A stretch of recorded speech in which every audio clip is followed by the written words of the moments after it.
मथुरा ईदगाह मस्जिद को लेकर बड़ी खबर। 18 दिसंबर को कोर्ट तय करेगा कोर्ट कमीशन। कमीशन के सदस्यों का ऐलान किया जाएगा। सर्वे के वक्त को भी कोर्ट तय करेगा और यह मामला इलाहाबाद हाई कोर्ट की सिंगल जज बेंच ने दिया है। सर्वे को मंजूरी दे दी गई। 18 दिसंबर तारीख तय कर दी गई कि 18 दिसंबर को सर्वे का पूरा प्रारूप तय किया जाएगा। सर्वे में कितने लोग शामिल होंगे, कोर्ट कमिश्नर कौन होगा, ये तमाम चीजों को तय किया जाएगा। वही बड़ी खबर, मथुरा में सर्वे से अब सच बाहर आएगा। इस बात को लेकर के हिंदू पक्ष बेहद खुश है और हिंदू पक्ष का मानना यही है कि एक बार यह सर्वे शुरू होता है तो इसका पहले जो दो मुख्य धार्मिक जगह रही हैं, अयोध्या और काशी में, वहां पर जैसे सच सामने आया, हिंदू पक्ष को अपनी विजय लगी, वैसी ही सच की जांच यहां पर भी की जाएगी। गौरव, ये जो फैसला है ये पहले सुरक्षित रख लिया गया था, लेकिन जिरह के दौरान दोनों पक्षों की तरफ से क्या क्या दलीलें रखी गई थी?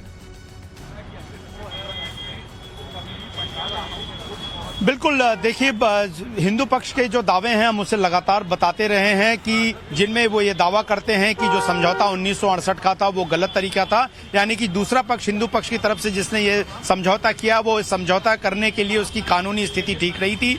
दूसरा ये कि जो जमीन जहां पर कारागार मौजूद था उसी के ऊपर ये मस्जिद बनाएगी, उसके लिए उनके पास ऐतिहासिक साक्ष्य हैं। तीसरा ये कि आज भी उस पूरे हिस्से का जो बिजली का बिल है या ये बाकी चीजें हैं वो ट्रस्ट के द्वारा ही पे की जाती हैं। तीसरा ये महत्वपूर्ण चीज है कि इस मामले में जो पूरा सर्वे है वो इस सच को सामने लेकर आएगा और इसके लिए ज्ञानव्यापी का उदाहरण दिया गया था। लेकिन मुस्लिम पक्ष का सबसे पहला जो इसमें तर्क है वो है प्लेसेज ऑफ वर्शिप एक्ट 1991, जिसको पहले ही जिसको लेकर सुप्रीम कोर्ट पर सुनवाई चल रही है। 1991 का प्लेसेज ऑफ वर्शिप एक्ट जो है, प्लेसेज ऑफ वर्शिप एक्ट इस बात को बांट करता है कि राम जन्मभूमि के अलावा बाकी किसी भी जो धार्मिक स्थान है उसकी जो मौजूदा पूजा स्थिति है वो बदलेगी नहीं, यानी कि 1947 में अगर वहां पे पूजा होती थी या नमाज पढ़ी जाती थी वो ऐसी रहेगी। ऐसे में इस तरह की सुनवाई नहीं करनी चाहिए। दूसरा, उन्होंने कहा कि जो समझौता हुआ था वो लीगल समझौता था और उस समझौते के तहत अब कोई दावा हिंदू पक्ष का नहीं है। तीसरा, उनका ये कहना है कि ये जो पूरे